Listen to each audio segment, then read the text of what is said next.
Bertemu kembali, Saudara. Sidang pra-peradilan penetapan Peggy hari ini tiba pada bagian simpulan. Sidang hari ini hanya berlangsung singkat, sekitar 7 menit. Hakim Tunggal Eman Sulaiman berjanji akan memutus sidang pra-peradilan Peggy Setiawan pada Senin depan, 8 Juli 2024 dengan objektif. Hakim menegaskan tidak punya kepentingan dalam perkara itu dan tidak ada tekanan dari pihak manapun. Acaranya putusan sidang selesai dan nyatakan tutup. Kepercayaan yang saudara berikan tidak akan saya hianati dari kedua belah pihak. Itu ya kunci. Sudah dari awal saya katakan saya tidak punya kepentingan dalam perkara ini. Saya akan memutus dengan objektif. Tidak ada yang namanya tekanan dari manapun, saya abaikan kalaupun ada. Saya akan objektif, saya akan memberikan putusan yang terbaik. Terbaik ini bukan terbaik untuk pemohon, bukan juga terbaik untuk termohon, tapi terbaik untuk Indonesia. Amin. Ya. Amin. Ya. Ibu Peggy Kartini berharap hakim mengabulkan gugatan pra-peradilan Peggy sehingga Peggy bisa bebas. Ibu Peggy kemarin juga sempat bertemu Peggy di tahanan. Peggy hanya mengucapkan terima kasih kepada pihak yang membantunya. Ya, harapan saya sih semoga dikabulkan semua permohonan supaya Peggy cepat dibebaskan. Bu, tadi kan sempat jenguk Peggy, Bu, gimana kondisi Peggy? Ya alhamdulillah Peggy sekarang agak kurus cuman ya lumayan sekarang sehat, dia bersemangat ya. Kemarin apa yang dibicarakan dengan Peggy? Ya biasa hanya memberi support biar Peggy kuat, itu aja. Ada yang disampaikan Peggy kepada Ibu kemarin? Ya Peggy cuman mengucapkan terima kasih. Di lain pihak, tim hukum Polda Jawa Barat menolak dalil gugatan sidang pra-peradilan Peggy Setiawan selaku pemohon. Penetapan tersangka Peggy sudah sah menurut hukum dan telah melewati gelar perkara. Jadi pada hakikatnya kami menolak dalil-dalil apa yang disampaikan oleh para pemohon, ya, mulai dari pemeriksaan para saksi, kemudian ahli pun dari pihak mereka juga sama mendukung kami.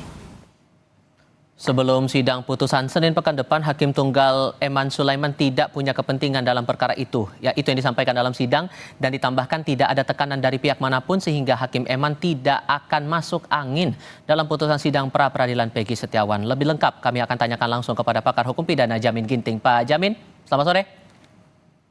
Selamat sore, Mas Topal. Sampai ditegaskan oleh hakim bahwa ia tidak punya kepentingan apapun, tidak ada tekanan dari pihak manapun dalam saat menutup sidang. Anda menangkap ini maksudnya karena ini lagi jadi sorotan publik atau ada hal lain di sini? Ya, tentu dia harus independen. Dia tidak boleh imparsial, memihak salah satu pihak.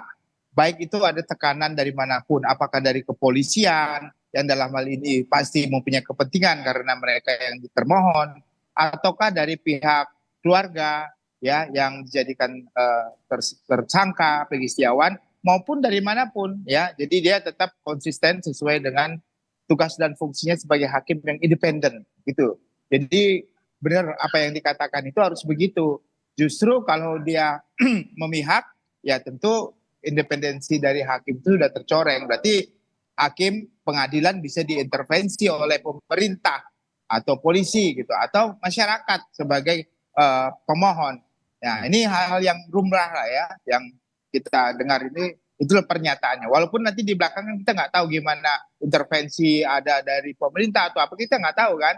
Kadang-kadang ada aja tiba-tiba ditelepon terakhir sebelum ini kan, bisa jadi seperti itu. Tapi walaupun ada telepon ada apa, dia tetap aja harus konsisten gitu. Jangan takut gitu karena hakim kan itu harus konsisten gitu. Tapi kalau melihat dari proses pembacaan dalil dari kedua belah pihak, menghadirkan saksi dan ahli masing-masing, sejauh mana kemungkinan Anda menangkap proyeksi dari putusan hakim ini ke depan? Kalau saya ditanya,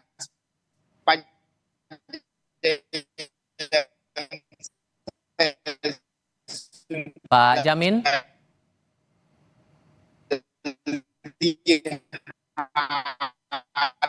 Oke, kami coba perbaiki dulu komunikasi kami. Hukum pidana langsung dan saya baca putusan. Pak Jamin, mohon maaf saya harus potong dulu. Saya mau memastikan dulu suara saya terdengar jelas, halo? Pak Jamin. Ya, kedengeran?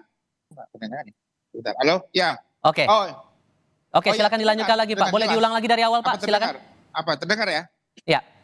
Ya. Jadi yang saya katakan, kalau benar ini yang saya amatin dan saya baca beberapa putusan yang ada ini, maka saya bisa berkesimpulan kalau dari sisi formil ya, pra peradilan ini sudah benar begitu. Apalagi dalam hal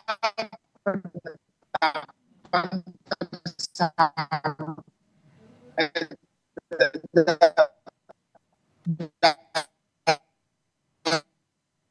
hal penyitaan ya, bermasalah yang masih diperdebatkan, penetapan tersangka itu harus terlebih dahulu diperiksa sebagai saksi, baru boleh ditetapkan sebagai tersangka. Dengan 2 alat bukti ya, bukan bukti yang cukup.